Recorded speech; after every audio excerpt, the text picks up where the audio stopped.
So, hello everyone, this is PsychoWolf11 here, and we're playing the second day of the second trial of the second episode of the second game in a Ace Attorney Apollo Justice trilogy. This is Destinies, and here we go. Court is back in session for the trial of Damien Tenmar. Apollo Justice, defense team leader is ready, Your Honor. Athena Sykes, assistant defender, is ready too, Your Honor. Je suis prêt, I think.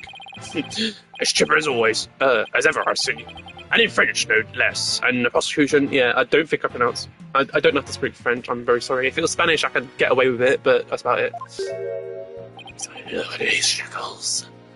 Look at these shackles, I want them. I'm gonna shatter them. Very well then. By the way, I asked... That's not his voice. Sorry, I'm a bit giddy today, I don't know why. Arts Detective Fulbright provides failure shackles today. That's not his voice. There will be no more of your funny business this time, Prosecutor Blackquill. Now, your opening statement, if you would. I believe it's standard procedure for the prosecution to handle it. Looks like the judge is really bringing it today. He probably realised how Blackwell played him. That was one mean game with Simon Says. Yeah, His Honor has to defend his honor today. Your boldness. It's plain to see that you've always dreamed of delivering an epic opening statement. I have? I don't know if I'd say that. Why, of course you have. I see it in your eyes. The last time you gave the opening statement. That was the look of one who yearns deeply for the thrill of an epic opening statement. For decades now, you have been watching opening statements on your bench. They were the crown jewels of the court. The one thing you could not possess. Crown jewels of the court? Now, at long last, they are within your grasp. How could you possibly refuse? Oh, so you don't mind if I do it then? I'll make a special exception, just this once. Here we go again. Yep, more of Blackpill's mind games. Well, in that case, I think I might go ahead and make the opening statement myself. In yesterday's session, we learned the shocking truth that the victim, Alderman Rex Kyubi, was the Amazing Ninetales. We also learned that the Amazing Ninetales was a key figure in the yokai craze and anti-merger protests. It was further revealed that upon learning Rex Kyubi's secret identity, Mayor Damien Tenmar murdered him. The fact that the crime took place in a tightly locked room was also brought to light. The only people in that tightly locked room were the defendant and the victim. The defense proposed the existence of a hypothetical third party, but further investigation revealed no proof of a third party who had escaped the room. Ergo, shit, my voice broke. We must conclude that the evidence against the defendant is, well, conclusive. Did I say something wrong? That was quite astonishing. You truly outdone yourself this time. Oh, one thing to boast about to my grandchild. Well, this was not an unexpected turn of events. Now then, seems the prosecution has called a new witness to testify. The inexplicable yokai evidence left at the scene of the crime. Well, does that not demand some sort of explanation? The feathers and tracks weren't those left by the mayor while he was possessed. That was but an act to protect his daughter. Oh, yes, of course. I had suspected as much. Wait, did he actually believe the mayor's award-winning performance? His daughter was the one who planted the yokai evidence. Ergo, the true identity of the yokai in the manor was the manor's maid, Jinxie Tenmar. Prosecution is engaging in mere conjecture. Would you care for some witness testimony then? For I am ready to prove that the little scamp is the one behind the Tembataro farce. Witness testimony? I bet he means Filch and that creep LaBelle. Very well then. Bailiff, would you bring in the first witness? Who's it going to be? Oh, here he is, again. Mr. Filch, you made quite the hasty exit yesterday. See that it doesn't happen again today. Been known for my hasty retreats since I was a kid. Been a trademark of mine. Indeed, you managed to give a total of 5 bailiffs a slip. Not those amateurs that could ever nab me. Yikes! Perhaps we should shackle you by the neck. That would keep you in place. Yikes, no please! I'm liable to rip my own nail off if I start running. Your statement. Now. Yes, sir. Mr. Blackhead, sir. He may be a hasty retreat, but there's no escaping Prosecutor Blackquill. Yeah, Blackquill doesn't strike me as the give-up-easy type. Now then, Mr. Filch, your testimony, please. Specifically, the true nature of the yokai you saw in the manor shortly after the crime. My voice is already hurting, you gotta be kidding me. It's Judge's voice, I'm telling you, it's not easy to do. Temotaro is really that little maid gal, there ain't no doubt about it. I mean, the Temotaro I saw was just a little thing about her size. But the little one had a big old staff. I seen it when she came up into the foyer. Betcha she's still in from the Forbidden Chamber after stumbling on the crime scene. She was going to use it to wallet me on account of my fierce reputation, I just know it.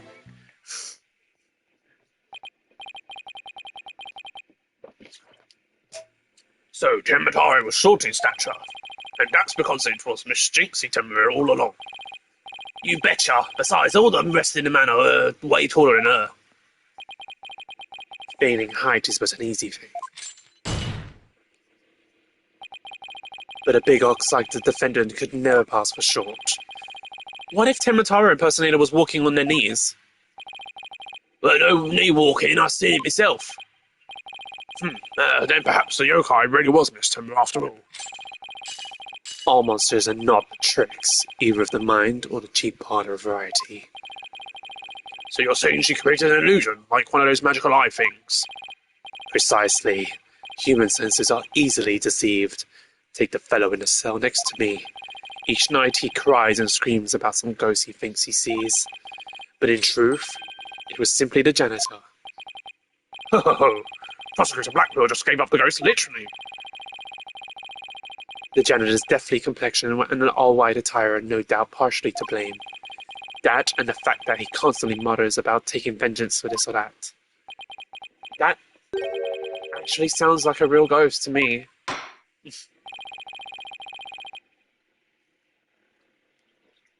The defense may now examine the witness. I'm sick of this guy. He's kind of annoying. Let's see then.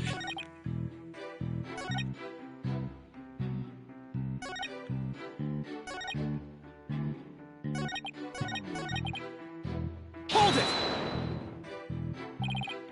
I suppose you mean to say that Jinxie Tema entered the Forbidden Chamber to get one. Well, I ain't never seen stuff like that in the manor, so it had to be the Forbidden Chamber. Oh, really? The stench of the bells is thick in the air today. Jinxie entered the Forbidden Chamber after the incident. Then she took the staff and tried to cover up her actions by pretending to be Temotaro. I guess that's what Filch is trying to say. Could Jinxie have entered the Forbidden Chamber if she wanted to? There is one thing I was wondering about. Why did that yokai have a staff in the first place? Well, I've got my hunches about that. She was going to use it to wallop me on the head. Okay. Oh, I didn't mean to press him. Oh. Wallop you? And why would the so-called yokai want to do that? A little maid girl never did like me. She always hightails it when I come round and she sticks these white papers on me noggin. She probably thinks of him as the dreaded Tanuki monster of Kyubi Manor or something. We need to prove that Jinxie isn't Temotaro, but I've no idea how we're going to do that. All we have to do is prove that it was impossible for Jinxie to turn into the Temotaro. And that might be easier than you think. Really? Now's our chance. Our chance to expose the real Temotaro for all to see.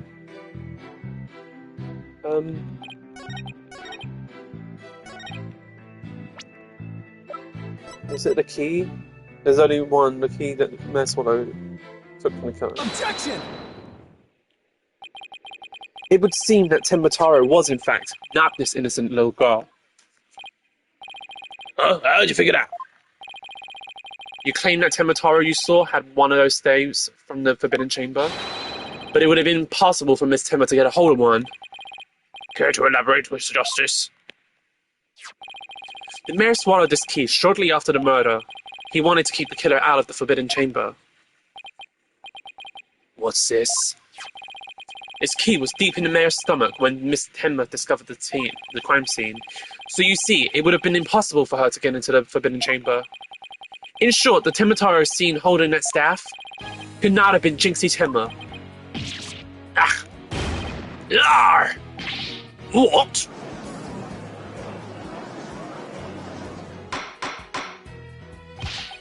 But then who does the defense believe who was impersonating Tenmataro? Our Tenmataro impersonator is none other than the Mayor's Tenma's aide. Such accusations beg evidence. Aside from his ghastly appearance, can you prove he's the yokai we seek? Yes, in fact, I can. Very well, let's see where the defense is going with this. Mr. Justice, please show us proof as to the true identity of the Tenmataro impersonator. Take that!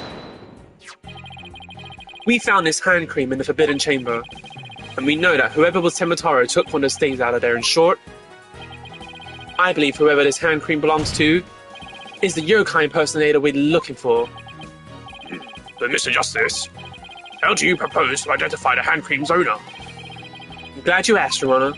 The defense requests a fingerprint analysis on this piece of evidence. It might tell us who it belongs to. Interesting.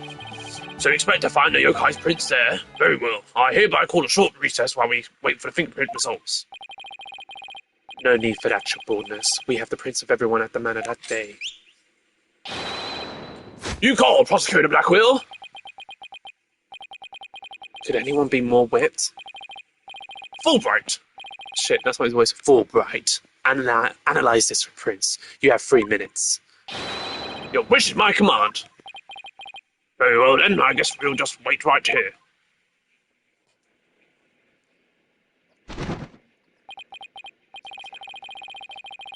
It would seem the fingerprint analysis is complete. What do the results show?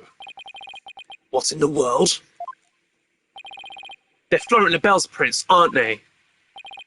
This is absurd. Prosecutor Blackwell, I'm not gonna like this, am I? Don't tell me. They're Tenmataro's prints.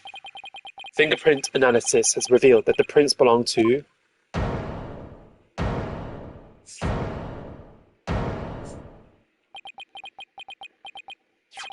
Phineas Filch. Objection! Wait, what? What? Then Mr. Lebel wasn't the one who entered the Forbidden Chamber. Objection! Why, you tricksy little tanuki. Explain yourself now. Sure, them prints are mine. I mean, I did pilfer that hand cream from Mr. Lebel after all. So you're the one who entered the Forbidden Chamber. So what if I did? Got a problem with it? Yipes! You fool of a tanuki. I don't remember this. Order! Order! Mr. Justice, care to explain what this could mean? Excellent question. The fact that Mr. Filch was in the Forbidden Chamber... Wait a second. Does this mean the Tenmataro holding that staff was Phineas Filch? Yipes! Another cat out of the bag! Mr. Filch is Tenmataro. I don't understand. Does this mean Mr. Filch is the real killer? The witness will explain himself this instant. Begging your pardon, Your Honourship, but I was just doing what the alderman told me. He wanted me to be Tenmataro in the village exorcism ritual. Oh, you mean that event at the Ninetales Vale Festival? So that was you inside the Tenmataro costume? Yeah, and after the event, I went to... What the hell was that noise? Sorry, something just fell in my room. It was kind of concerning. After the event, I went to watch that pro wrestling program. It bored me to tears on account of the wrestlers being complete jobbers. So he didn't actually watch the entire wrestling match. That's when I looked at the Temotaro costume and got a great idea. No one can tell it's me while I'm wearing it. And because of them superstitions, no matter what I do, the villagers won't say a word. In other words, you use the superstitions to effectively render yourself invisible. Why did you want to enter the Forbidden Chamber in the first place? Because of the treasure there. Thought that was my big chance to sneak up on it and grab it. Nab it. Treasure? Only that it's the greatest get-rich-quick chance in the universe. Grandpappy told me all about it. Said there's amazing treasure in there. He went in there not knowing his grandfather had already pilfered it. Guess that's one tale that didn't get passed down from grandpappy to grandson. Wait, how exactly did you get in the Forbidden Chamber? There was a meeting in the Fox Chamber that day. Plus, the mayor swallowed the only key that could open the Forbidden Chamber's door. You couldn't have possibly gotten in. I go through the air vent in the foyer. The vent's left of the alderman's picture. I went on in and made a nice little hole. Used that to get into the air duct that leads to the Forbidden Chamber, I did. You what? But how's that even possible? Wait a sec. Remember that air vent in the Forbidden Chamber? So Mr. Filch found a way to get into that air duct. And that's how he got from the foyer vent to the Forbidden Chamber vent. So Temotaro was nothing more than a cat burglar, or rather a tanuki burglar. Back to being without anyone to charge for the alderman's murder. Looks like our so-called yokai is nothing more than one big troublemaker. Tell me, Mr. Filch, what did you do after fleeing to the foyer? Got out of that costume right quick. Would have just caused trouble at that point. And where is that costume now? Heck if I know. And it ain't my fault if you never find it. The police searched every nook and cranny. No yokai costume was left in that manor. What if it was tossed outside the manor? Ah! No way! But maybe, just maybe. The defense seems to have hit upon an idea. Well, go on, Mr. Justice. Okay, here's what I think. Mr. Filch, did you get rid of the costume here? Take that! Did you toss it out the window? Because that would certainly explain why it didn't turn up inside the manor. You think I tossed it out the window? That costume cost me a pretty penny. So why would I go do something like that? I can think of a few reasons. Any bright ideas, Apollo? Well, assuming the costume really was tossed out from the window, then the next question would be, what happened to it after that? And if I'm right, I might have just the thing to prove what happened to the costume. Phineas Filch, I have just the evidence for you. You do? This evidence proves you got rid of your Temotaro costume through the window. We have evidence that proves that.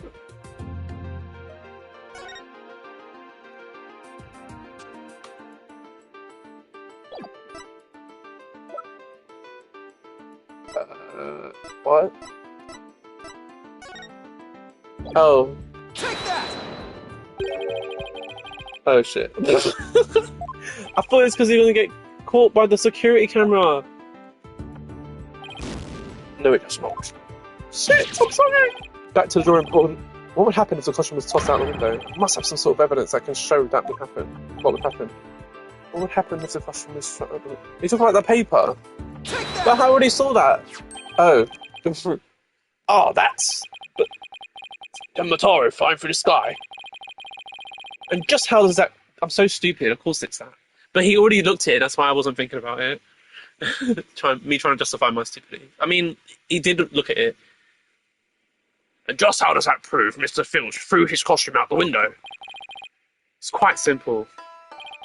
That's not Temotaro in the photo, it's the costume Mr. Filch threw out. Oh, that's crazy talk. You ain't serious, are ya?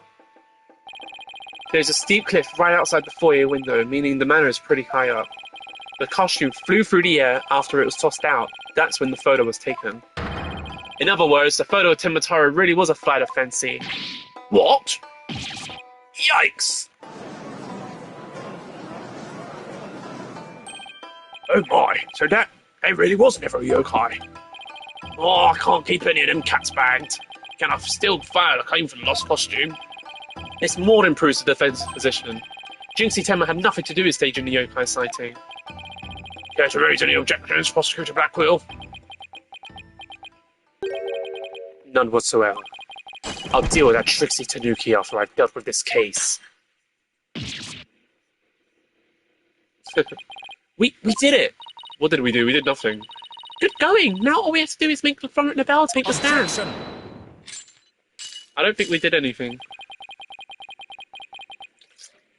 Sheeping the sword a bit early, are we not? Huh? Nothing has been proven beyond a doubt. Take this tricksy little Tanuki, for instance.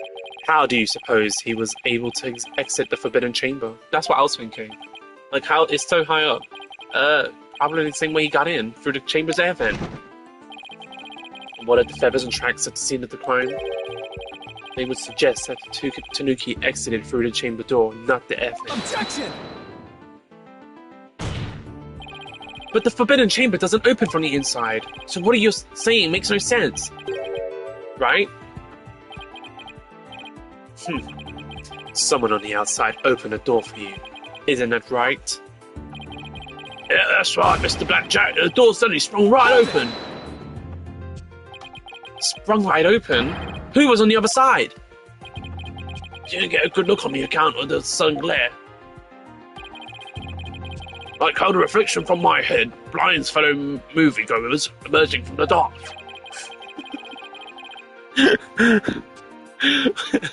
I feel sorry for the judge. He just randomly says stupid things. That's when I snatched that staff and made my daring escape. And then that little maid girl spotted me as I hightailed down the hall. That means the Forbidden Chamber wasn't opened until after the crime was discovered. But wait, we still don't know who opened it. Maybe there really was a third person in the Fox Chamber. Objection!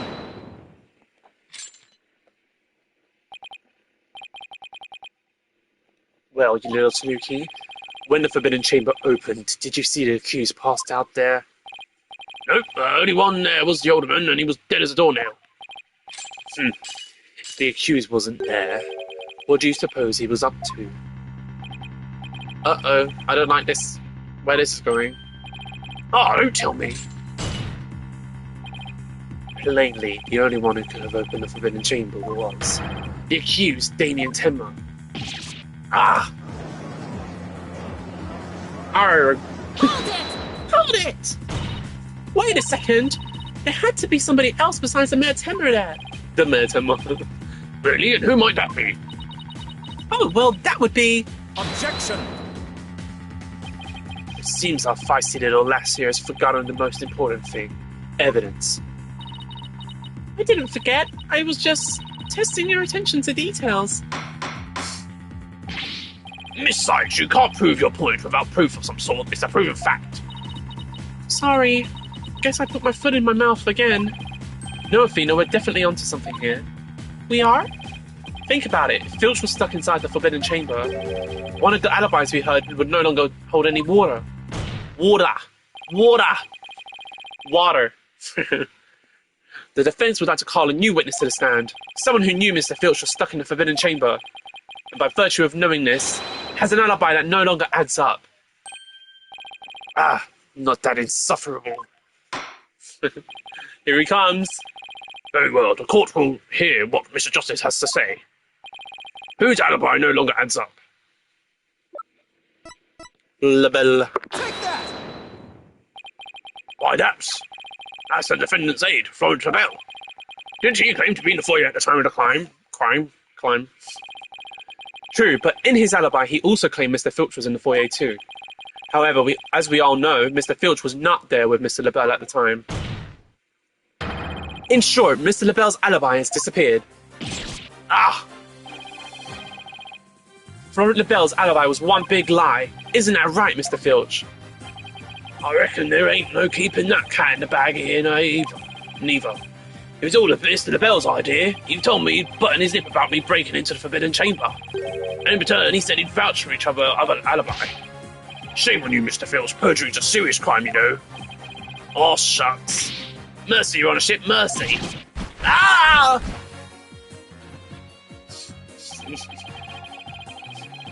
I also assert that the person who opened the forbidden chamber for Mr. Filch was none other than Florent LaBelle. After all, his alibi has just been proven to be a complete fabrication.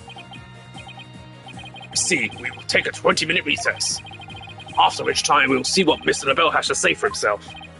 Yes! We're finally going to drag that slippery snake onto the stand.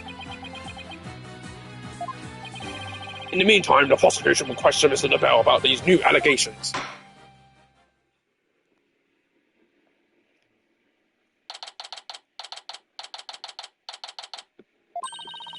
We did it, Apollo! We finally dragged Mr. LaBelle into court! Yeah. Hey, look at your long face. I can't help but feel I'm missing something important.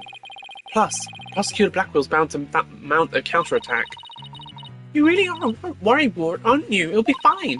That mystery figure who opened the forbidden chamber for Mr. Filch had to have been Florent LaBelle. I know, but that's not what's bugging me. I wish I could put my finger on it, though. At any rate, the big showdown with Mr. LaBelle is up next, so chin up, Apollo. What are you missing? Oh, he's got green hair now. I don't know why he went green. He looks like the Joker. Court is back in session. Our next witness is on the phone.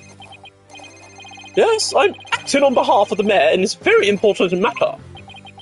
It seems the witness is predisposed at the moment. Surely you jest. I will hold you to your promise, remember that. Oh, my deepest apologies. This is Florent LaBelle, personal aide to Mayor Timar, or should I say, the accused? Ouch, like the poor mayor hasn't suffered enough. Well, what business do you have with me? I'm a very busy man, so let's make this as brief as possible. Your baldness. Oh, right. Mr. Filch's testimony has revealed a hole in your alibi. For this reason, you are suspected of having some sort of connection with the case at hand. To think I'd be associated with this entirely lurid affair. Well, I'm not. So may I go now? I have very busy matters to attend to. Objection! I don't think so, Mr. LaBelle. Do you realize what a serious crime you've committed? Witness, you are being accused of perjury. This is your chance to clear the air. Fine. The truth is I faked my alibi for a very good reason.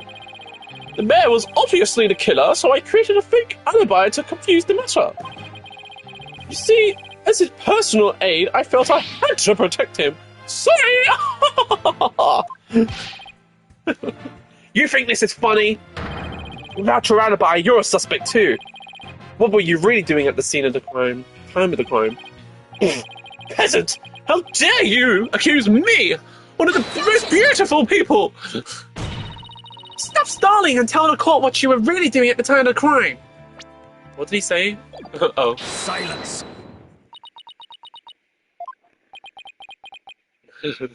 He's had enough. Enough jabbering. Swords have been drawn.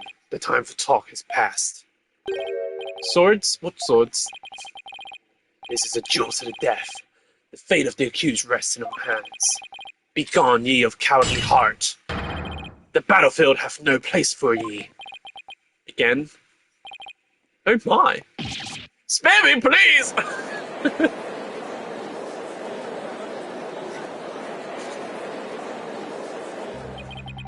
So much for stereo shackles. Ah! Those chains hindered my vow that heads would roll this day. This gives keeping your head on in court a whole new meaning. When a witness, please deliver the accused death knell. You know of what I speak. Most certainly. His goose is already cooked. Time to stick a fork in him. Whatever he has to say. Oh god, I got hiccups, sorry. Whatever he has to say can't be good. As I told Prosecutor Blackwell during the recess, I rushed right over to Miss the Fox chamber when I heard little Jinxie scream. What? Then, drumroll please, I saw Mayor Timmer opening the forbidden chamber doors. But there you have it. The mystery man who opened the chamber door, as witnessed by one Phineas Filch. It was the accused. There was never any third party. Oh, and that's not all. I heard something quite startling there at the scene of the crime. Startling sounds bad. The mayor, who was barely conscious, muttered this. Forgive me, Jinxie. I killed the alderman. That's right. The mayor actually confessed to the murder right then and there. Objection! Hearsay! He confessed. I object to the hearsay of this nonsense. Order in the court. This is quite conclusive testimony if it stands. Just so, and quite astonishing, I might add. I only learned of this fact during the recess. I just love surprises, don't you? And that's why I saved the best for last. Consider it a gift from me to you. No way! I don't believe Mr. LaBelle heard the mayor confess. But is this really true? Mayor Timber really confessed? It is indeed. During that last recess, I confirmed it with the mayor's daughter. It would seem Mayor Timber actually did confess. That testimony is quite favourable to the prosecutions. Mrs. LaBelle, yes, I called earlier about the party reservations. That's right, and I'll be calling my little shindig Mayor Timber's Conviction Gala. A splendid time is guaranteed for all. I'll put the mayor in his defence. Well, as it seems our witness is a very busy man, let's get right to his testimony. Mr. LaBelle, please tell us what you saw when you came upon the scene of the crime.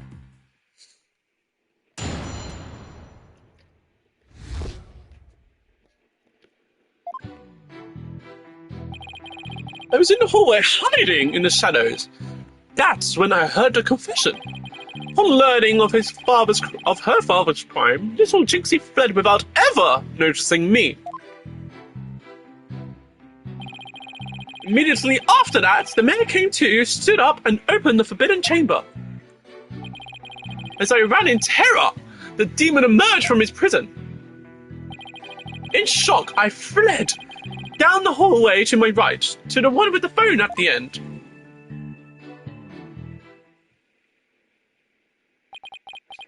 I must say, this is a shocking revelation. Quite unexpected. To think the defendant actually confessed then and there to his crime. Perhaps the guilt was too much to bear, so he confided in his daughter. Oh shit, that wasn't him. Shit, go back! What the fuck? Perhaps the guilt was too much to bear, so he confided in his daughter. You do realise you should not have withheld such crucial testimony from the court. Once again, sorry. It's just I feared being accused if I mentioned coming upon the most unpleasant scene. Ugh, why did the mayor's confession have to be brought up by this guy? We better do something before the judge declares the mayor guilty. As a death row inmate once told me in years gone by, there is a time to fight and a time to yield, a time to live and a time to die. Ugh, he's laying it on real thick now. The defence may now cross-examine the witness. Hi, hero. How you doing, cutie? My little cat being a little bitch. I'm joking. You're clingy. I'm so clingy. Leave me alone. Right. I wonder if I need to press something or what. Let's see.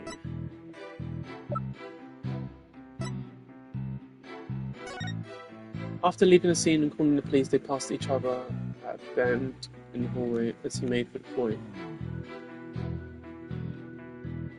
She said there's no one else in the hall.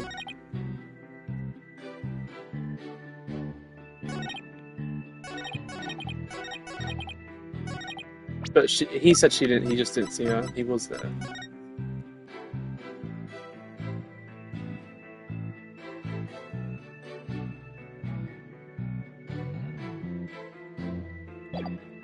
Objection! No, okay, whoops! Oh no! I'm sorry! Penalty for shameless attorney. Oh no, looks like Blackwell's turning the judge against me. Mm. Maybe I should press that statement. Hold it! How did Miss Temmer appear to you? Oh, the poor little thing seemed positively heartbroken. All teary-eyed and whatnot. I couldn't help but shed a few tears myself after seeing her like that. He actually sympathised with Jinxie. Seems like an overly human emotion for him. Yeah, because he's the only real monster we've seen so far, in looks and in character. The next thing I did was check my face in the mirror. Checked your face? Why? And behold the beauty that is my sadness, why else? Apollo, I'm starting to lose all faith in humanity. I know the feeling, but hang in there. At least keep faith in our client. Let's keep this moving, shall we? So what happened next?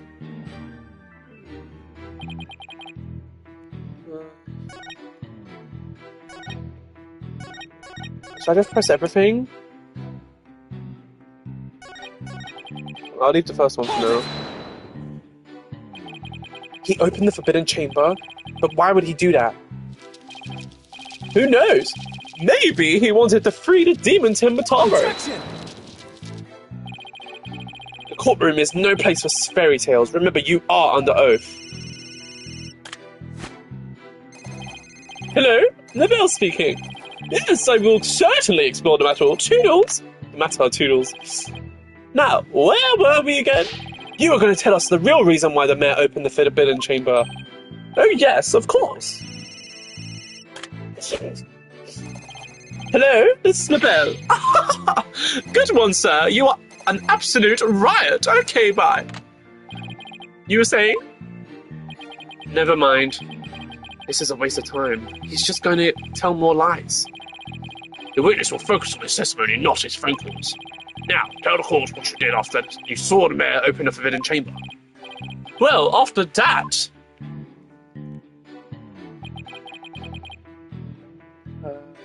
Demon emerged from his prison. Hold it! What was Mr. Filch like at the time?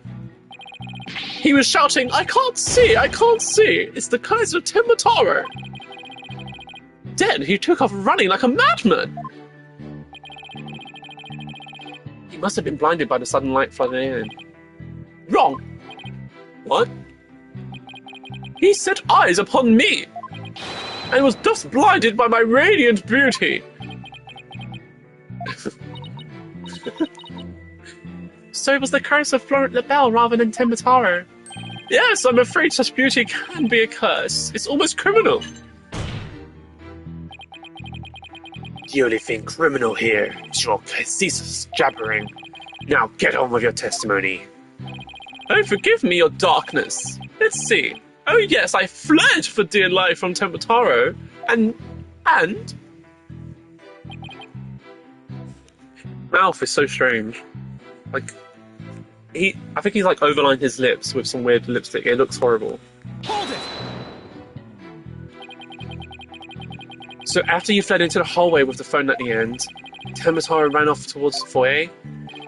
Precisely! Notice any inconsistencies, Apollo?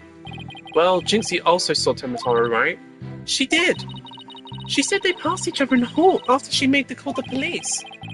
Well, if Mr. LaBelle had fled down the hall where that phone is, Jinxie would have seen him when she was returning from making her call. Oh, right. And if she saw him, she would have definitely asked for help. Right, it just doesn't make any sense. If we don't find some way to poke a hole in his testimony, Mayor Timmer is as good as guilty. This is bad, very bad. We need to find an inconsistency, a mistake, some kind of conflict. So it is the statement, but I did present that. She said she went to the phone. Objection! Wow, I just presented it on the wrong statement. Florent LaBelle, you're lying about having witnessed these events from the hallway. What on earth do you mean? Yes, go to fill in the rest of us, Mr. Justice. If Mr. LaBelle had really fled down into the hall with the phone in it, he would have crossed paths with Miss Temmer. What's this? After she discovered the crime scene, she immediately went to call the police. Then, after making her call, she went back to the main hallway, whereupon she encountered the demon, yokai, or whatever you want to call it. As for me, I call it Phineas Filch in a Temotaro costume. The encounter happened right there where the hallways meet. As for Mr. LaBelle, if he had fled here, feigning escape from the yokai imposter. Why, yes, the two will cross paths. Right, except Miss Temma told us that there was no one else in that hall. In short, Miss Temma did not see you in the hall because you were never really there. Ah! My eyes! My beautiful eyes! Ha! Not such a fabulous scent now, is it? But Mr. Justice, the witness also stated that he heard the mayor confess. If he was lying about hearing a confession from the hall, then where was he when he heard it? Inside the Fox Chamber. Where else? But isn't that within the very crime scene? It is, Your Honor, and that means he's not really a witness. Rather, he's the third party I've been alleging this whole time. What? You think I'm the killer? How dare you? Silence. Foolish fuck. A true man knows when he's beaten. A shield of lies comes to naught before a foe with the sword of truth bared. Excuse me, Blackwell, what are you? I thought we were on the same side. You are mistaken. There are no sides here, save for my cold, steely edge of judgment. You are alone upon this battlefield, with naught but your lies and sickly sweet perfume. Whoa, what just happened? Blackwell's really tearing into him. You heard the mayor's confession from the inside, did you not, you deviant dandy? For the sole location from which you could have seen and heard the mayor and the tanuki, without either of them noticing you, were right there in the Fox Chamber. Oh my! So that's how it's going to be? Fine, come clean then. Seriously? You admit to being there in the Fox Chamber? I do. I did enter that room after the murder. But I was afraid of being falsely accused, so I lied about it. I feel terrible lying like that, but it's a verbal cologne I use to protect myself. You'd better explain yourself, Mr. LaBelle. Yes, of course. I was just about to get to that.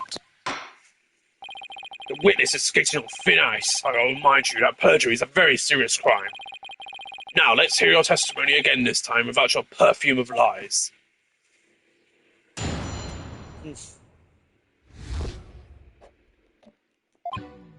I did enter the Fox Chamber after the murder, but I didn't enter until after Jinxie had heard the confession and left. I heard the mayor groan and hid behind the folding screen there. What I saw there up close, it was absolutely horrifying. So you see, I was there, but merely watching from behind the screen. From behind the screen? Oh, yes, I believe you wouldn't be spotted if you were there. Just so, he could see everything without being spotted by the victim or the Tanuki Filch. Suffice to say, he was a mere witness to the events rather than an actual third party. This guy's as slippery as an eel. Apollo, you think he's telling the truth? Well, he was in the Fox Chamber, so at least that much must be true. The defense may cross-examine our slightly voyeuristic witness.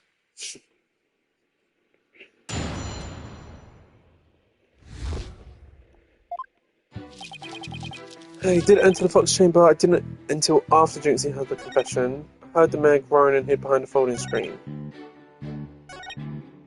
Let's see what you saw then. What did you see? Could you describe the crime scene in a bit more detail? And what exactly would you like details about? Well, what I'd like to ask you about is the murder weapon. Could you describe the state of the weapons that had been used at the scene?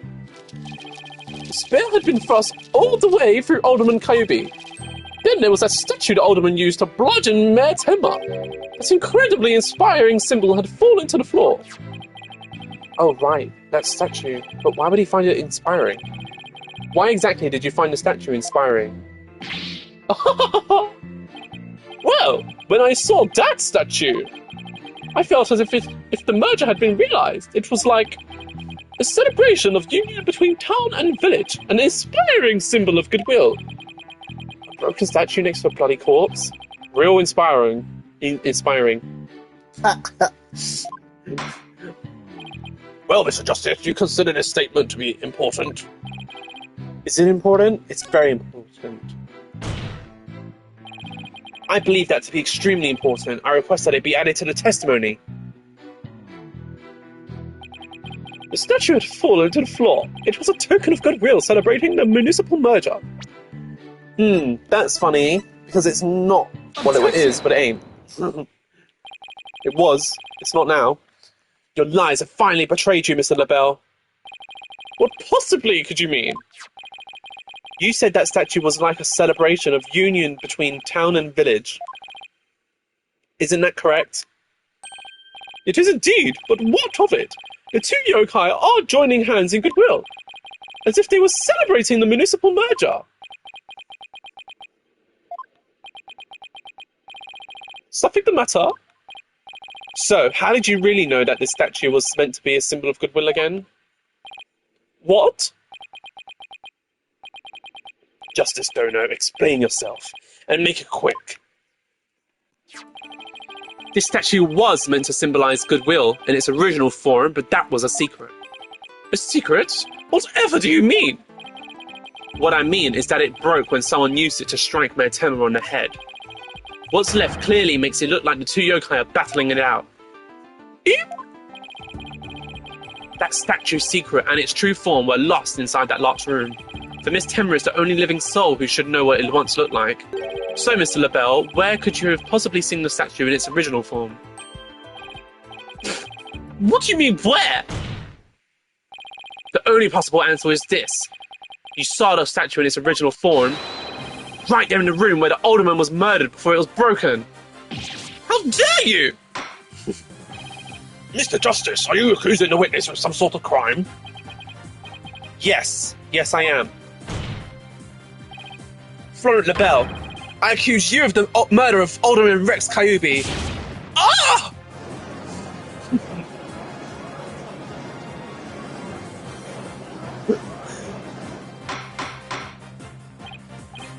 Order! Order! Mr. LaBelle, you've been accused of murder. Do you have anything to say in your defense? Ah! How could you possibly accuse me? The embodiment of beauty! Let it go, Paula. This is conclusive evidence we needed. Magnifico. We've got you now. We know you killed the alderman and now admit it. Silence.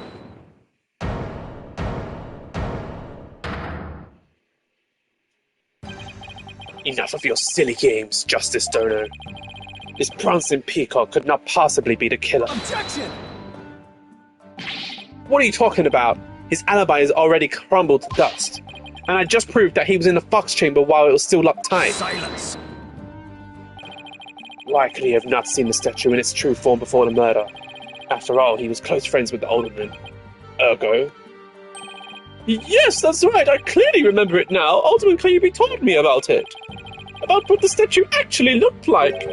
I mean, he was a good friend of mine. Objection! Yeah, right. He wouldn't show you a secret gift just like that. Silence.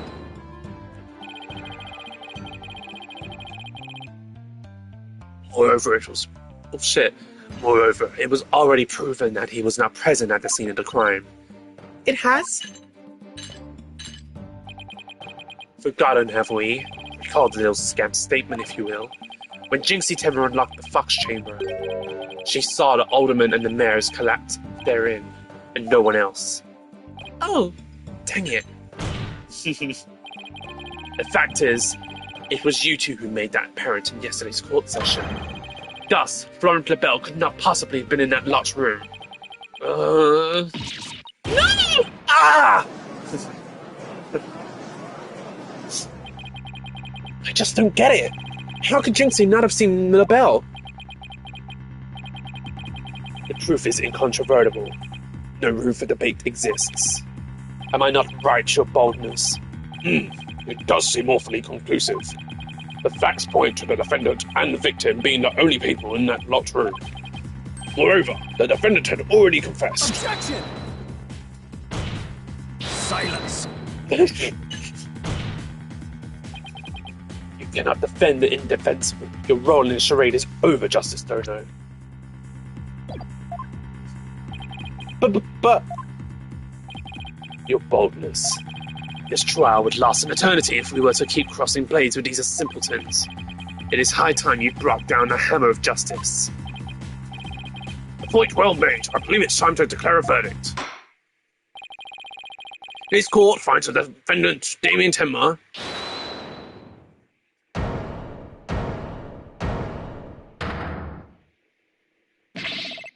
ha!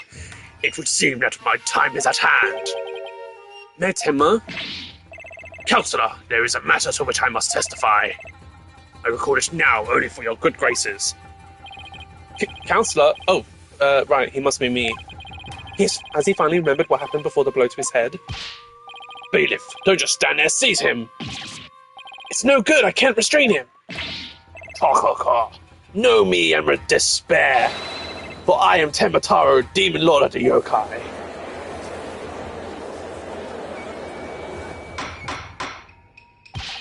Mr. Justice, do something. Since when am I responsible for court security? Paolo, this is our chance. We might get some new information out of him. Your Honor, seeing as our client has something new to say, I believe due process demands that we hear him out, even if he is a yokai. You put it that way. Still, I believe testimony by a yokai is unprecedented in the legal world. Unprecedented in absurdity, more like. All right then, Mr. Damien Tenma, or should I say Mr. Tembataro. Your testimony, please. I shall now speak of recollections most real, courtesy of my host, Damien Tenma. Heed these words, mortals, for hear them once you shall. Ka. I just wish he didn't do his mouth like that, because that's the only thing that's scary. And the hand, and the eyes, and the face, and the hair. Barely conscious was Damien there amid the darkness. Suddenly, two yokai did appear. On one side, I, Tembataro, ruler of demon kind, and on the other, my mortal enemy, the nine-tailed fox.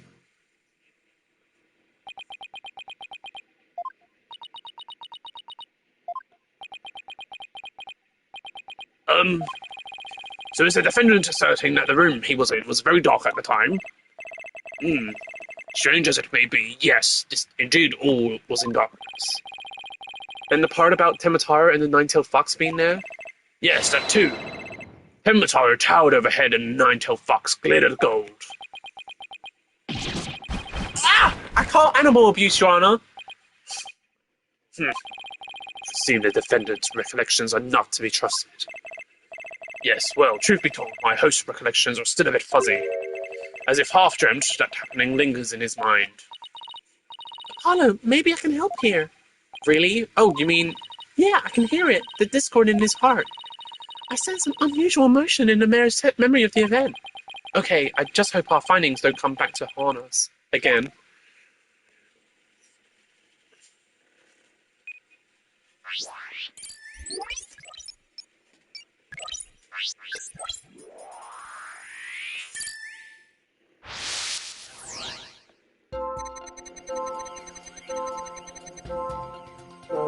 Let's see.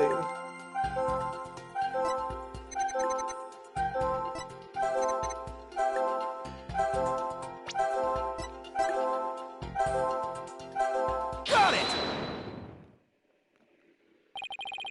When the nine-tailed fox appeared, you not only experienced shock and sadness, but also something like joy as well. Joy? Perhaps it was joy at the light coming to my eyes at long last. A long and terrible creaking did pierce the silence. And then there was light. In my reflection, it was a door that did produce that infernal racket. A creaking door? Oh, you must be talking about the Forbidden Chamber door. It does make a lot of noise. So this means the Forbidden Chamber really was opened. But what about the sudden light he described? I think I know. He mentioned darkness and Temotaro towering overhead. Maybe the mayor wasn't really in the Fox Chamber at the time of the crime. Mr. Mayor, did the darkness that you were in happen to be here? Take that! The Forbidden Chamber? Was it not the Fox Chamber where the murder did occur? Yes, but it all makes sense if you were in the Forbidden Chamber. That terrible creaking sound was probably the Forbidden Chamber door opening. And the towering Temotaro you saw? Most likely the Forbidden Chamber statue. Why, yes, that would explain it. The darkness and the staff in the demon's grasp.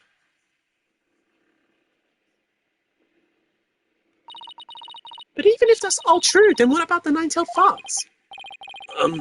Maybe he was seeing things, just like Jinxie and her imaginary yokai. Fantastico, Apollo. It's entirely possible. In a groggy, dreamlike state, people can misremember things and events. Misremember, you say? Let me think. Ah! I do believe. I remember now. That was not the nine-tailed fox. It was...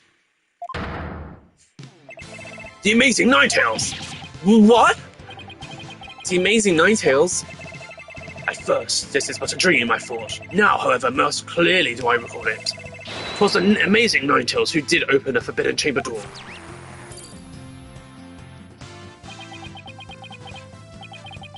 I'm sorry I asked. The Amazing Ninetales? But that was the victim, Alderman Kyubi, right? Yeah, why would he open the Forbidden Chamber? Wasn't he trying to keep it sealed? Never mind that. This is completely new information. Let me enter it and run an update.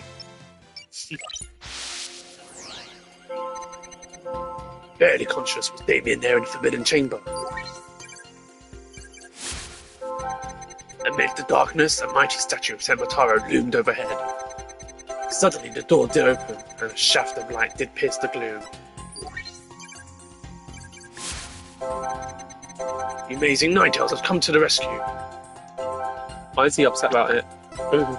Got it! When the Amazing Ninetales opened the chamber, banishing the darkness within, you felt joy, but didn't you also feel shock and sadness? Yes, in the hazy depths of my mind, I do recollect something of that nature. I believe it was the Fiend's Cape of Red. For when I did behold it, a great wave of sadness did inexplicably wash over me. A cape of red? Apollo, we've reduced the noise level. Oh, but there's still a little left. Maritemma, why were you sad when you saw the red cape? Why indeed? What could this mean? I guess this memory is still a little spotty. I know because its latest recollection contradicts the evidence. Yeah, if it was one of those contradictions that slaps you right across the face. Something about this obvious could arise when someone is trying to force a fuzzy memory into definitive shape. Apollo, I think I know what you have to do. You need to present evidence that contradicts the image you see. Oh, so it's basically the same as usual cross-examination process. Okay, time to review the evidence. Look out, contradiction. Here comes justice. Barely conscious. Statue. Door opened. He doesn't have a red cape. Objection! You said the Amazing Ninetales cape was red. Are you sure about that? Yes, well, I do believe it was a red cape I saw, but... Maritemma, does this cape look red to you? Oh, that certainly does not look red. Not even scarlet or crimson either. Nevertheless, upon my liberation, something red did fill my as-yet hazy field of view. And I thought to myself, the Amazing Ninetales is arrayed in a cape of red. So you mistook the red something for its cape, huh? Apparently so, and remembering it now brings a great sadness upon me. So the red something probably wasn't a cape. Oh shit, that's not her voice. So the red something probably wasn't a cape after all. Maybe that great sadness he mentioned is what's interfering with his memory. Well, he would have seen the Fox Chamber behind the Amazing Ninetales. What red object could he have seen there that would have been that shocking? I know. Could it have been... Mr. Mayor, was the red thing you saw this? The dead body? Take that! Something red that could have produced a deep sadness. Could it be, Mr. Temmer, that what you saw was the alderman's blood? Blood? Why, yes, it was blood. Ah! Ah! Ah! It's all coming back to me now. It wasn't a red cape that I saw. It was lying behind the amazing Ninetales, the alderman's bloody body. Eek!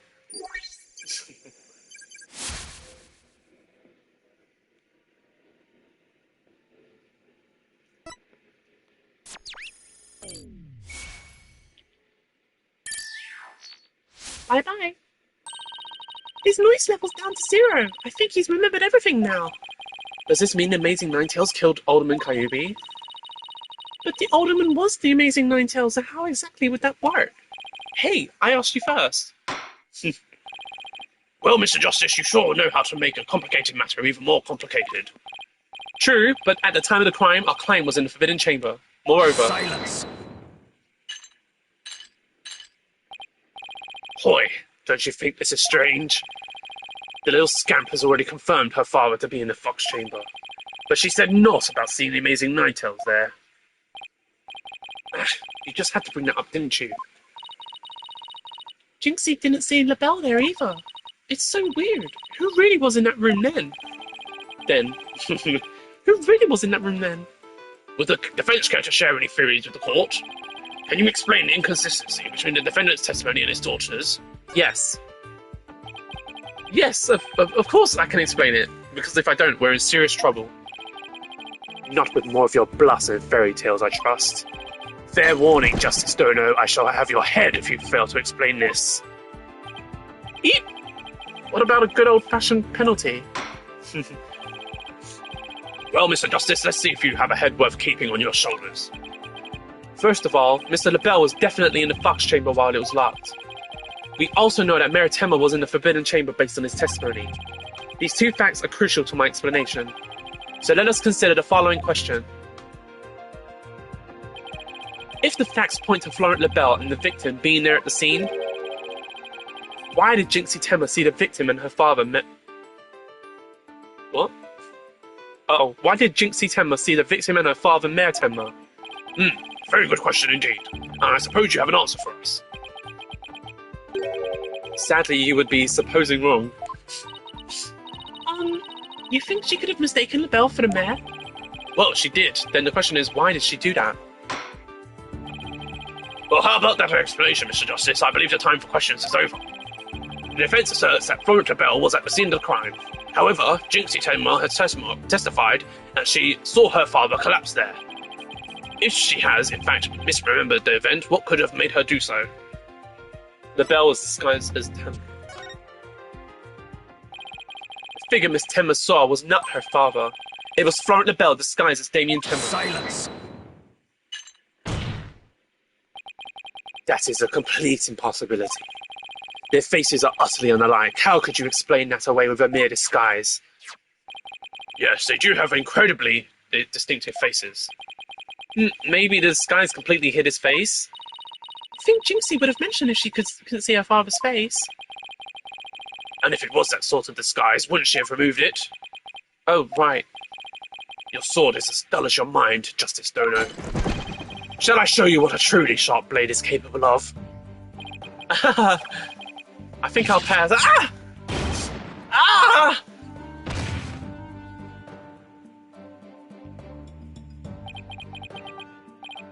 Are you okay, Apollo? I'm not fine, am I? Well, now that we have that little fairy tale out of the way, your boldness, your verdict, if you will. Mr. Justice, I believe it's time for a verdict if you have no further arguments. What's even left for me to do? Apollo, remember what Mr. Wright always says. When you're stuck in a tight spot, turn the case upside down. Turn the case upside down? He does say that, doesn't he? But I don't quite see how it applies here. Still, never hurts to give it a try, I guess. Let's see. Rather than Jinxie didn't remove the disguise, maybe she couldn't remove it. And rather than she didn't tell anyone about the disguise, maybe she couldn't talk about it. A wrestler's mask is more precious than his own life. He'd never unmask himself in front of others. There are matches where wrestlers battle for the right to remove each other's masks. To have your mask torn off is the worst humiliation a wrestler could suffer. That's why their masks are more important to them than life itself. And what about that fact that it was the amazing Ninetales who opened the door? A mask that can't be removed in front of others? Can these facts turn things around?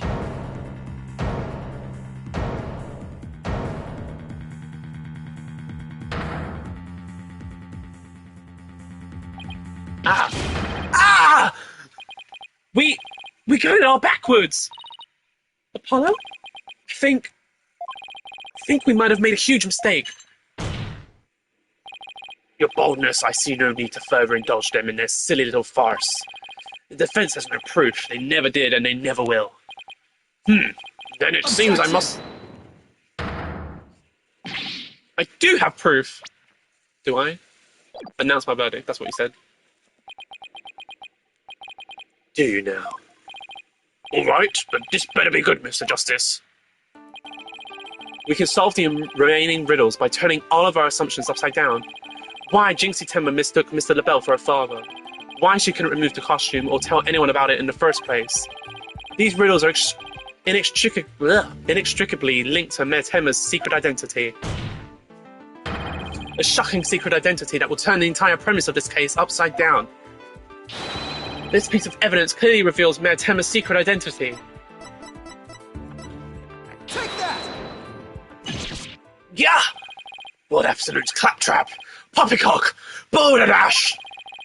We thought the alderman was the amazing Ninetales and the mayor was Temotaro. That's why we believed that the mayor killed the alderman in his lust for Ninetales veil. And it was the basis for the prosecution's entire case against our client. However, we got the whole thing backwards. Mayor Temma wasn't Temotaro at all. He was the amazing Ninetales.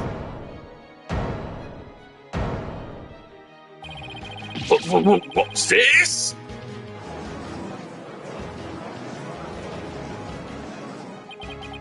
You best explain yourself, Justice Dono, and from where you've arrived such a far-fetched conclusion. Derived. Finksy no doubt knew the true identity of the amazing Ninetales, but she couldn't tell anyone no matter what. That's why she didn't say it was the amazing Ninetales she saw passed out. Even though, unbeknownst to her, it was really Florent LaBelle in disguise. Silence! The accuser and that deceitful dandy are utterly dissimilar in physical build and voice. The little scamp would have seen the difference. Objection! Remember, Mr. LaBelle had his very own brand of cosmetics. Why couldn't he fake a different build too? And anyone speaking through a mask would naturally sound different. Silence! Why did she not simply pull the mask off? Objection! A masked wrestler's disguise is more precious than life itself. As a huge fan of the amazing Ninetales, she never would dare unmask him. Yeah. Ugh! Giving him a heart attack. This case of mistaken identity also explains the riddle of the locked room. Then by all means, Mr. Justice, answer it for us already. First, Mr. LaBelle entered the room where the mayor and alderman were talking. I suspect he brought with him coffee laced with some sort of sedative. Once the alderman was out cold, that's when Mr. LaBelle killed him. Next, he took the mayor, who he had also drugged, into the Forbidden Chamber. Then he returned to the Fox Chamber, slipped into some of the mayor's spare clothes, and completed the disguise by donning the amazing Ninetales mask. With his entire charade in place, Mr. LaBelle then let out a scream. The scream that led Jinxie Timber to the scene. So then, the person who said I killed Alderman Coyote was... Yep, that was Florent LaBelle in disguise. The mayor never actually confessed. Silence! This is no more than guesswork and speculation. Now stop your jabbering and... Objection! No, you twisted samurai. This time you stop your jabbering and let me finish making my case. Ugh. Once Miss... That was just funny, that Apollo shot him up. Once Miss Temma left the scene, Mr. LaBelle, still wearing the mayor's clothes and mask, opened the forbidden chamber so he could drag the mayor back out into the Fox chamber. Oh, so the amazing Ninetales the mayor saw was... Right, it was Mr. LaBelle opening the forbidden chamber. The second time Mr. LaBelle opened the door to the forbidden chamber, he happened to catch the thieving Mr. Filch by surprise. Startled, Mr. Filch in his Temataro disguise ran as fast as he could away from the room. As he did, he left behind him a trail of feathers and tracks, and gave Miss Temma the scare of her life in the hallway. With no one left to witness the events that had occurred, Mr. LaBelle then proceeded to drag the sleeping mare back into the Fox chamber. I see. Well, that all certainly does make sense. Then, after dragging the mare back into the Fox chamber, Mr. LaBelle threw the mask out the window and fled the room. Silence!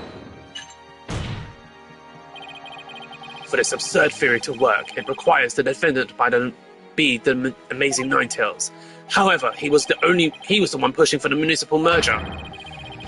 That such an individual could possibly be the amazing Ninetales is preposterous. Objection! The mayor was blackmailed into pursuing the merger. Mr. Temma's life would have been in danger if he had openly voiced his opposition. That's why he created a secret identity as the amazing Ninetales. Yeah! This is madness! No one could possibly hatch such an insane plot. No one except a killer as insane as his plot, and I'd say Florent LaBelle more than qualifies. Foolish mortal! She's at your own peril that you forget who I am. Mayor Temma, it's okay now.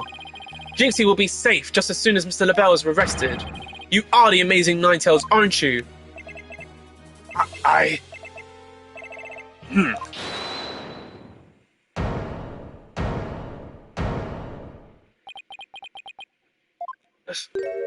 Oh, he's got his hair back to blonde.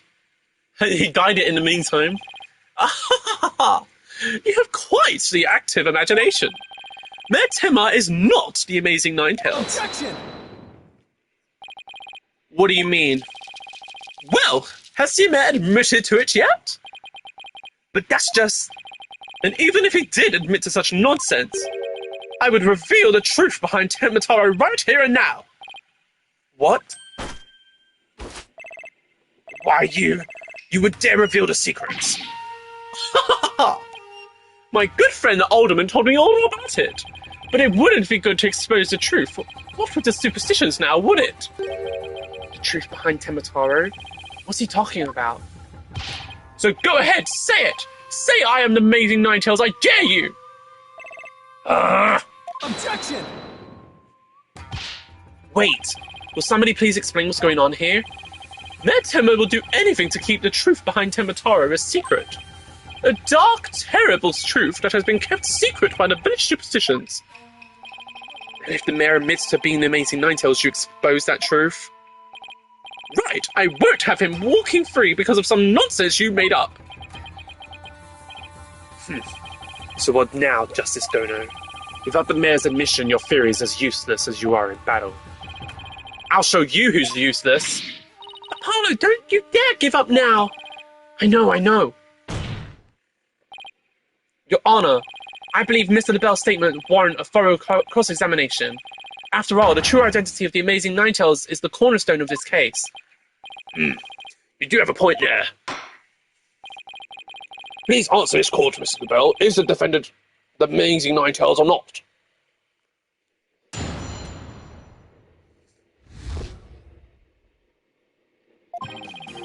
The amazing Ninetales' true identity is not Mayor Temma. The mayor would never admit to such utter nonsense. But if he did admit to such nonsense, I will expose the truth behind Temataro right here and now, and that would bring ruin upon Ninetales Vale, just as the superstitions say. Talk about out of the pot and into the fire. At this rate, the mayor will be found guilty for sure. Honestly speaking, if Mayor Damien Temma is not the amazing Ninetales, I'm afraid I don't see how the defense have much of a case here. And let's just leave it at that, shall we? We all know Alderman Kyrie was the amazing Ninetales anyway, I mean, that's just how Ninetales Vale made a comeback. The Alderman was so popular.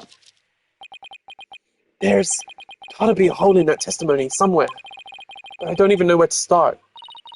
Since we don't have any proof that the mayor is the amazing Ninetales, then we'll just have to get him to admit it himself.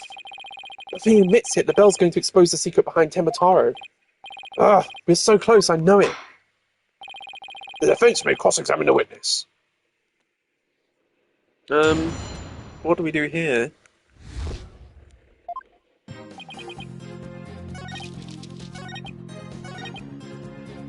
Hold it! Just how did you learn of this so-called truth behind Temotaro? Alderman Kyrie told me all about it. The secret of the Forbidden Chamber and the truth behind Temotaro. Why would he share secrets like that with you, Mr. LaBelle? Because of the Alderman's wife, I was looking after her while she was hospitalized. He appreciated it so much he shared his secrets with me. Wait, did he threaten Alderman in addition to the mayor? Don't tell me that's how he learned how to open the Forbidden Chamber. Needless to say, I'm not above revealing the truth behind Temotaro. And that would bring ruin upon Ninetales Vale, just as the superstitions say. Hold it! Do not gaze upon Temotaro. Do not tell others if you see him. Isn't that what the village superstitions say? Exactly! Telling others what Temotaro looks like would reveal the truth. That's why the superstitions were written down in the first place. And ruin coming from the village if you free him. Is that a warning not to expose the truth? Bingo! And the truth is, Temotaro is great greed inspiring fortune. That's what the whole battle over Ninetales Vale is all about. Temotaro is a great fortune, come to think of it. Yeah, we've already seen that. Could Temotaro actually be Forbidden Chamber treasure? Telling the villagers that Temotaro is a terrifying yokai is what has scared them away from the Forbidden Chamber and the treasure within. That's how the treasure has been kept secret all this time. Well. It seems our Ace Attorney here has uncovered the truth that must not be revealed. Temo looks like he wants to keep the truth hidden as much as I do. Tragedy is doomed to repeat itself as long as Temotaro exists. That's what the secret must be protected.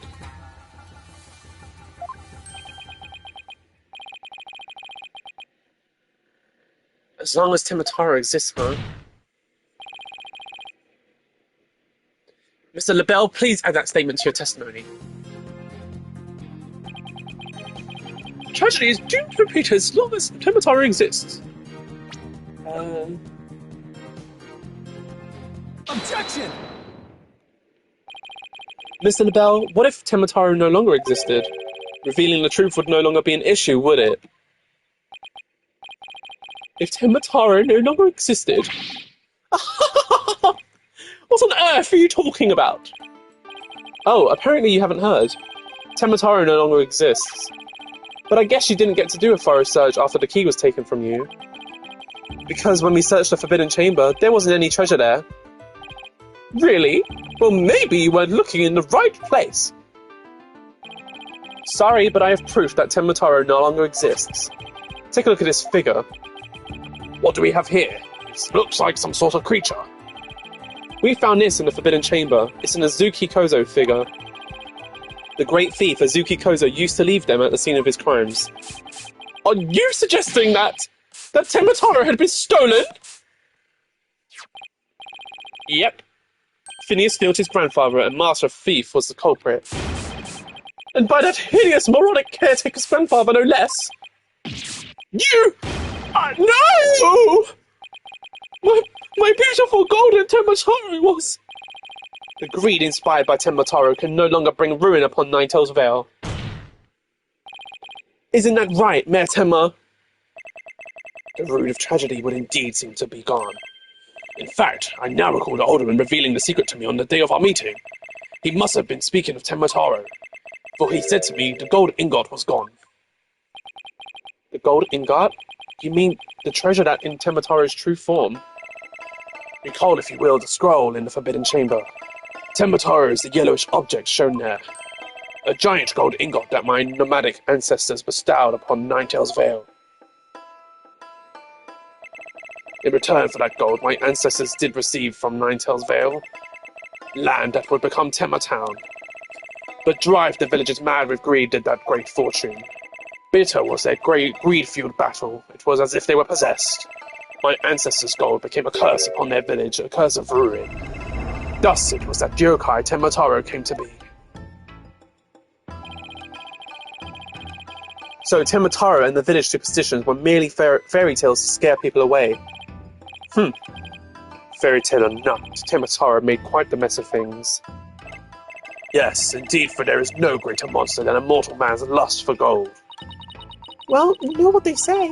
The love of money is the root of all evil. My ancestors did bring a terrible thing here to Ninetales Vale, and a thing so terrible that Tembataro, a monster just as terrible, had to be created to keep its secret. Yet we have not love for the little village to which we owe our very existence. Tematown would never seek to take over Ninetales Vale in a merger. Oh my, that was quite a shocking lesson in history. Mr. Mayor, now that we know Tembataro no longer exists, are you ready to admit your secret? You are the amazing Ninetales, aren't you? No! Don't do it! Please, no!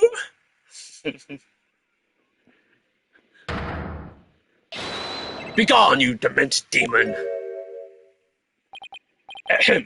Now, where was I? The Golden Lord of Yokai, the amazing Ninetales, is indeed me!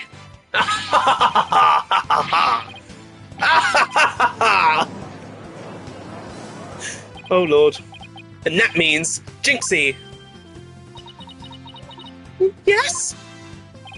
The man wearing the mayor's clothes who you saw collapse in the Fox chamber, was he wearing the amazing Ninetales mask? Uh-huh. That's what made me think it was Papa.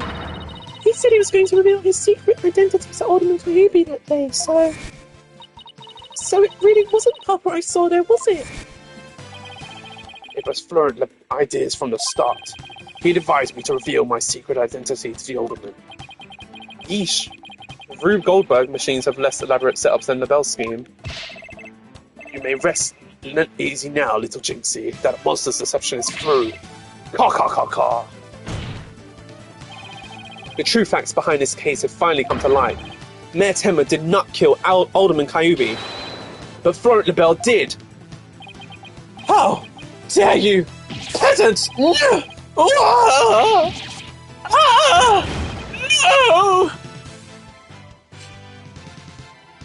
Silence.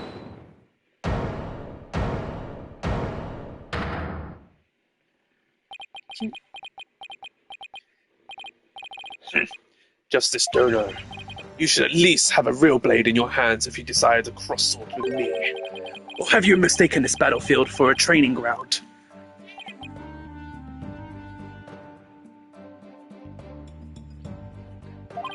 What's this guy want now?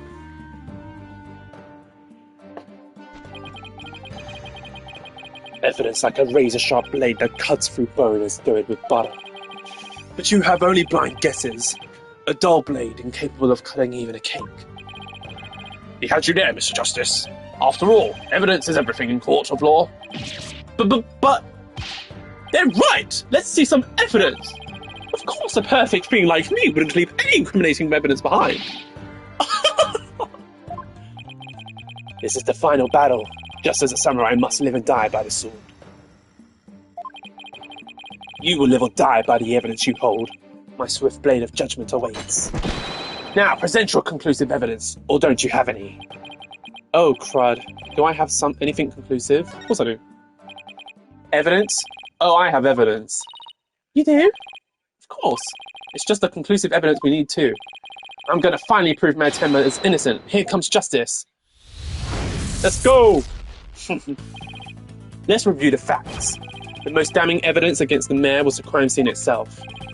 The mayor and the victim were the only two people found in the room. Also, we all thought the alderman was killed because he was the amazing Ninetales. But as we now know, of course, we were way off. the Amazing Ninetales is really Mayor Damien Tenma. That's why, when his daughter Jinxie saw the Amazing Ninetales collapse at the scene, she mistook him for her father. Those are the facts as we have revealed. However, Mr. LaBelle asserts that he did not leave any evidence at the scene of the crime.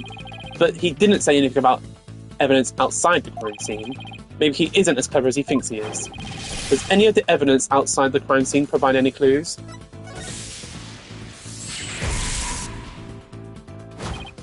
Oh, I know. The Amazing Ninetales mask. It was found washed up along the river. What sort of clue does the mask hold? What about the hair left in the mask? Who does it belong to? The white hair is LaBelle's. Oh, right! That hair is Florent LaBelle's. Yes! Now that's what I call conclusive evidence.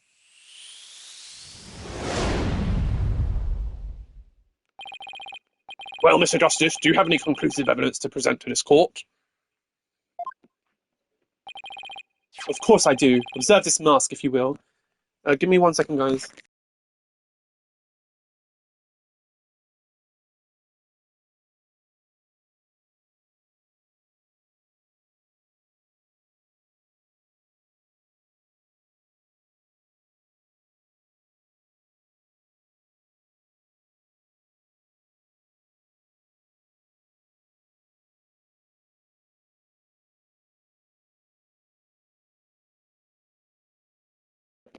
Sorry about that. I had to quickly do something. Of course I do. Observe this mask, if you will. That mask? How is that conclusive evidence? It's not the mask itself, but the white hair inside it. We originally thought it belonged to Alderman Rex Kyubi. Yes, but the Amazing Ninetales, as we now know, is Mayor Timber, so... That is correct. So the question is, whose hair could this be?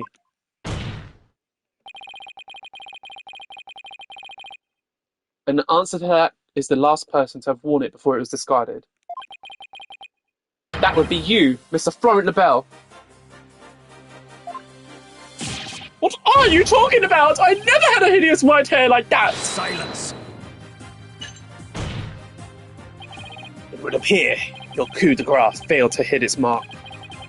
This freakish fop is not the white hair type, because he's busy being one ludicrously garish colour or another. Objection. No, Prosecutor Blackwell. It's you who has made a fatal error. What? Remember where this mask was found? It washed up by the side of the river. With that in mind, this last piece of evidence will solve all of the remaining riddles. Take that. But that's... What is that? This is Mr. LaBelle's own private brand of hair colour. It washes out with just water. Court will also recall that Amazing Ninetales mask washed up alongside the side of the village river with white hair inside it. What's this? Are you saying that preening peacock's hair colour is? That's exactly what I'm saying. Mr. LaBelle's hair colour is a freaky work of fiction. But thanks to the river flowing through Ninetales Vale, we now have a real-life exposé. The white hair in this mask is conclusive evidence proving you're the killer. A DNA test is all we need to prove it, and we both know we'll get a match. Admit it! Florent LaBelle, you were the one who killed Alderman Rex Kyubi. You peasant! How dare you! You profane my beauty like a bug on a rose! I'm going to exterminate you like I did the Alderman! No! My makeup!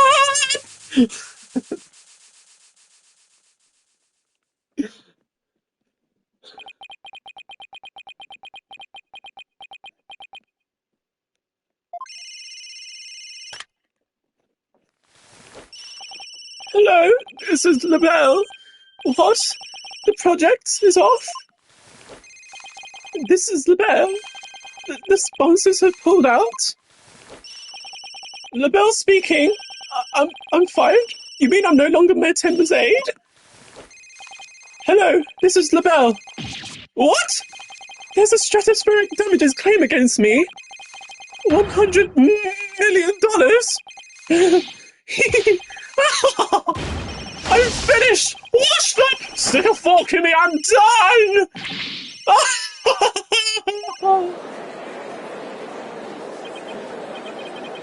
This is preposterous. I, Simon Blackwell, defeated. Order! Order! Order in the court!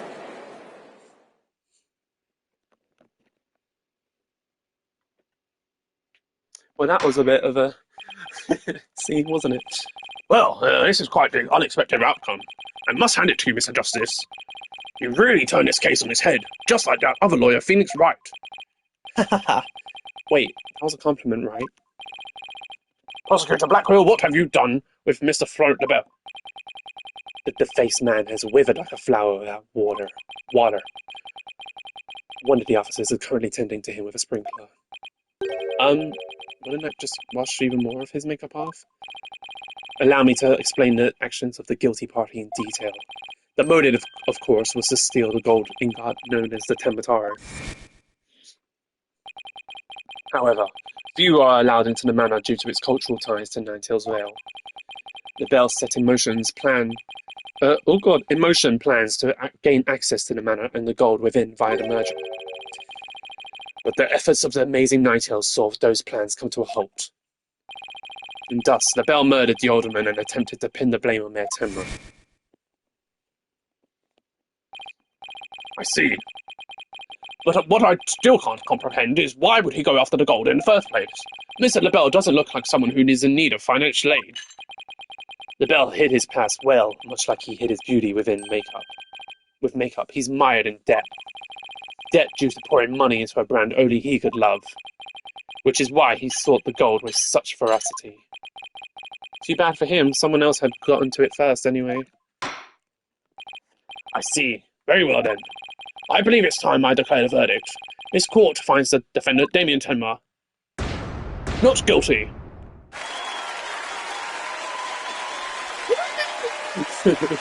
He's like, yeah! Well, he needs to stop pretending he's a Tembataro now. Court is adjourned.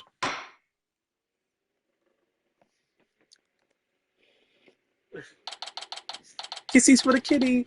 Kisses for the kitty! Mwah, mwah, mwah. That was some seriously good lawyering, Apollo. Even I didn't see that coming. Just got lucky, I guess. You banished Tembataro from Ninetail's Vale like you were some kind of exorcist. There's still one thing I don't understand. How come Mr. Lebel didn't kill Mayor Tenma too?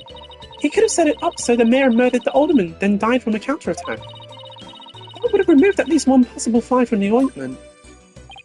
I was wondering about that too. But I have a hunch Lebel was biding his time. He was planning on exposing the amazing Ninetail's true identity himself. Huh? But why? Because the mayor was the amazing Ninetails. Had Lebel succeeded in framing Mayor Tenma for the alderman's murder, the wrestler's popularity would have plummeted once his identity was revealed. Oh, I get it. If the amazing Ninetails was just killed, he'd die a hero, but if he was proved the villain, his fans would abandon him, making the merger that much easier. Right. Then, when the merger was complete and everything cooled down, he'd be able to search the Forbidden Chamber at his leisure. What an insanely intricate plot! Ha ha ha ha! A most excellent job carrying my name. A feat worthy of Demon Lord's approval. Why are you acting like Tembataro again? Let this be of no concern to you. How can it not concern me? Tembataro, be gone! Ah! Jinxie. Seems like ages since I've laid eyes on you. Papa, you're finally back! Yes, it would seem Tembataro is no match for you. Ha ha ha. I'm not scared of that silly yokai anymore. Your father's a free man now, Jinxie, isn't that great? Thank you for what you've done. Seeing you guys in action, it made me feel like I don't have to be afraid anymore. Wait, is Jinxie actually smiling?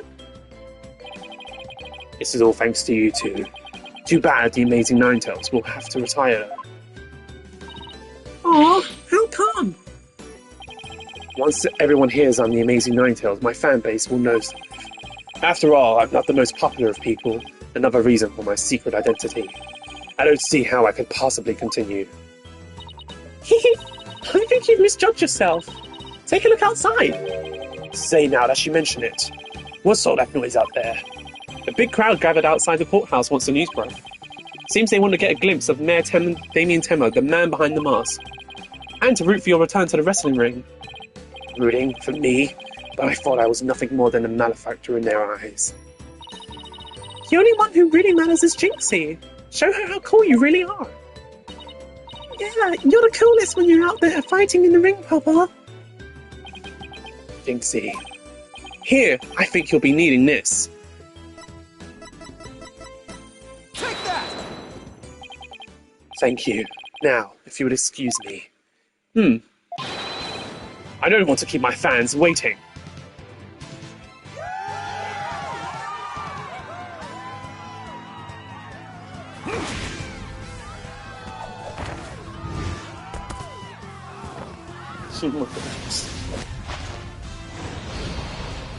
Ninetales Vale forever!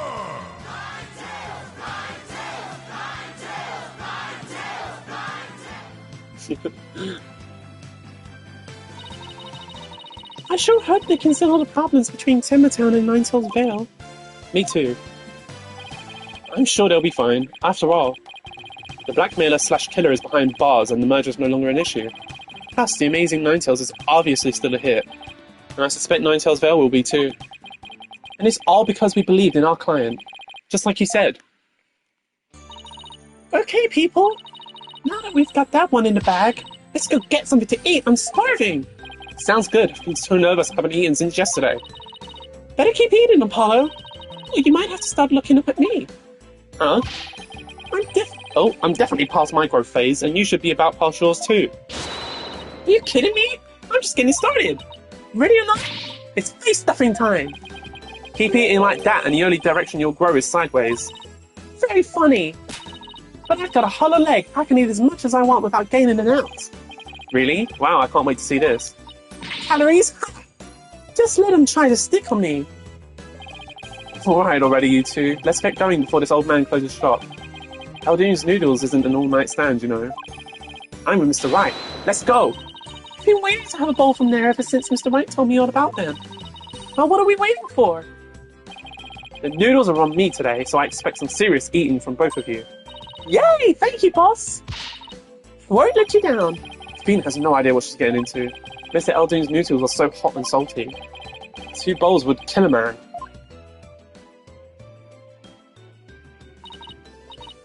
That was our first case together. And it felt like nothing could bring us down after that. So slow. The dark age of the law seems so distant. Oh, now it's too fast. But little did I know that I had been lurking all along right there behind us. The first time it made itself known was during the murder at the Thames Legal Academy. That case would mark the twilight before dawn, the dark, cold night that was to come. I fucked that whole lines up, sorry.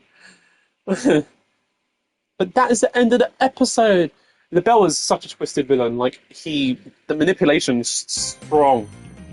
He preyed on people's fears. He preyed on the whole village's superstitions. He blackmailed 2 people. He probably blackmailed more people. He blackmailed the Filch as well. He blackmailed literally everyone. Like, it was crazy. Then he pretended to be the girl's dad, and then he admitted to killing some guy to her. Like, that's crazy. Like, I feel like he's quite an underrated villain in terms of his plot. Like, his plot is insane. Not as insane as Javier Gavin. Christoph Gavin, I should say. But, yeah, pretty insane. But anyway, thank you guys so much for watching. I hope you enjoyed this episode. I certainly enjoyed it. I'm glad I didn't lose my voice completely.